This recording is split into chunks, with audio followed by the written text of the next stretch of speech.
Hi friends, ನಾವಿವತ್ತು ರೇಖಾ ಅಡುಗೆ special chicken keema ಸಾರು ಮಾಡೋದು ಹೇಗೆ ಅಂತಂದೇಳಿ ತೋರಿಸ್ತಾ ಇದ್ದೀವಿ. ಮೊದಲು ಇದಕ್ಕೆ ಏನೇನೆಲ್ಲ ಇಂಗ್ರೀಡಿಯೆಂಟ್ಸ್ ಬೇಕಾಗುತ್ತೆ ಅನ್ನೋದನ್ನ ನೋಡೋಣ.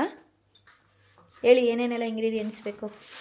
1.5 ಈರುಳ್ಳಿ, ಅರ್ಧ ಈರುಳ್ಳಿ ಸಣ್ಣಕ್ಕೆ ಕಟ್ ಮಾಡಿರೋದು, ಶುಂಠಿ, ಬೆಳ್ಳುಳ್ಳಿ ಮತ್ತು ಟೊಮೆಟೊ. ಆಮೇಲೆ ಇಲ್ಲಿ ಬಂದರೆ ಕಡಲೆ ಹಿಟ್ಟು, ಧನಿಯಾ ಪೌಡ್ರು, ಖಾರದ ಪುಡಿ, ಮತ್ತು ಇಲ್ಲಿ ಮಸಾಲೆ ಸಾಮಾನು, ಕಾಳು ಮೆಣಸು, ಸೋಂಪು, ಒಂದು ಸ್ವಲ್ಪ ಚಕ್ಕೆ ಮತ್ತು ಲವಂಗ, ಇದು ಗಸಗಸೆ. ಓಕೆ. ಆ್ಯಂಡ್ ಇಲ್ಲಿ ನಾವಿರೋದು ಜರ್ಮನಿನಲ್ಲಿ. ಸೊ ನಮಗೆ ಇವಾಗ ಇಲ್ಲಿ ಚಿಕನ್ ಈ ಥರ ಸಿಗುತ್ತೆ. ಇದನ್ನು ಮಿನ್ಸ್ಡ್ ಮೀಟ್ ಅಂತ ಕರೀತಾರೆ.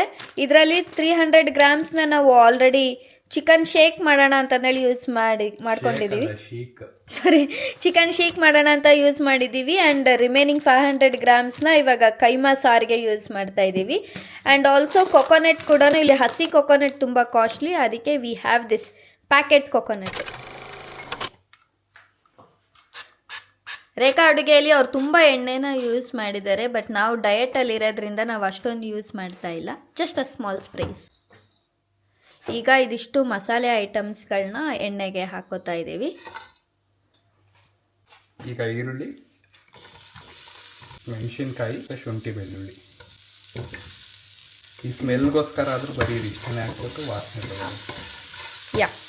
ಇದಕ್ಕೆ ಸ್ವಲ್ಪ ಬೆಂದಿದೆ ಅಂತಂದೇಳಿ ಅಂದಾಗ ಟೊಮೆಟೊನ ಹಾಕೋತಾ ಇದ್ದೀವಿ. 2 ಮಿನಿಟ್ಸ್ ಮಾತ್ರನೇ ಫ್ರೈ ಮಾಡಿದರೆ ಸಾಕು.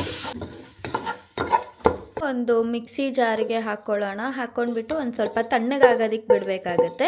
2, 3, 4.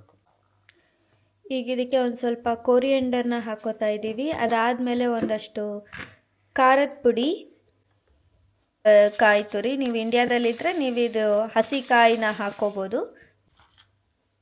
ಒಂದು ಸ್ವಲ್ಪ ಅರಿಶಿನ ಹಾಕೋತಾ ಇದ್ದೀವಿ. ಒಂದು ಸ್ವಲ್ಪ ನೀರು ಹಾಕಿಬಿಟ್ಟು ಇದನ್ನು ರುಬ್ಕೋಬೇಕು. ಇವಾಗ ಇದರಲ್ಲಿ ಒಂದು ಸ್ವಲ್ಪ ಮಸಾಲೆನ ಒಂದು ಬೌಲ್ಗೆ ಹಾಕೋತಾ ಇದ್ದೀವಿ, ಮತ್ತು ಇನ್ನೊಂದು ಸ್ವಲ್ಪನ ಹಾಗೆ ಇಟ್ಕೋತಾ ಇದ್ದೀವಿ. ಬಿಕಾಸ್ ಈ ಒಂದಿಷ್ಟು ಜಾರಲ್ಲಿರೋ ಈ ಒಂದಿಷ್ಟು ಮಸಾಲ ಆಮೇಲೆ ಕೈಮಾಗೆ ಬೇಕಾಗತ್ತೆ. ಮಿಕ್ಸಿ ಜಾರಲ್ಲಿರೋ ಮಸಾಲೆಗೆ ಈರುಳ್ಳಿನ ಹಾಕೋತಾ ಇದ್ದೀವಿ. ಒಂದು ಸ್ವಲ್ಪ ಕೊರಿಯಂಡರ್ನ ಹಾಕೋತಾ ಇದ್ದೀವಿ. ಕೇಕಕ್ಕ ಇವನ್ ಚಿಕನ್ನ ಕೂಡ ಹಾಕೋತಾ ಇದ್ದಾರೆ, ಅದು ಸ್ವಲ್ಪ ಮೆತ್ತಗೆ ಬರಲಿ ಅಂತ. ಬಟ್ ಸಿನ್ಸ್ ನಮ್ಮದು ಚಿಕನ್ ಆಲ್ರೆಡಿ ತುಂಬಾ ಮೆತ್ತಗಿರೋದ್ರಿಂದ ನಾವೇ ಚಿಕನ್ನ ಮತ್ತೆ ಇದಕ್ಕೆ ಜಾರಿಗೆ ಹಾಕೋತಾ ಇಲ್ಲ. ಇದಕ್ಕೆ ನಾವು ಆಗಲೇ ಮೊಟ್ಟೆ ಹಾಕೋದನ್ನ ಮರ್ತೋಗ್ಬಿಟ್ಟಿದ್ವಿ. ಹಾಗಾಗಿ ಇವಾಗ ಒಂದು ಮೊಟ್ಟೆ, ನೀವು ಎಷ್ಟೇ ಮೀಟ್ ತೊಗೊಂಡ್ರು ಕೂಡ ಒಂದು ಮೊಟ್ಟೆ ಫಿಕ್ಸು. ಒಂದು ಮೊಟ್ಟೆನ ಈ ಥರ ಒಡೆದ್ಬಿಟ್ಟು ಹಾಕ್ಕೋಬೇಕಾಗತ್ತೆ. ಇದನ್ನು ಕಂಪ್ಲೀಟಾಗಿ ಮಿಕ್ಸ್ ಮಾಡಬಾರ್ದು. ಒಂದು 2-3 ಸರ್ತಿ ಸುಮ್ಮನೆ ಈ ಥರ ಗಿರ್ ಅನ್ನಿಸ್ಬೇಕು.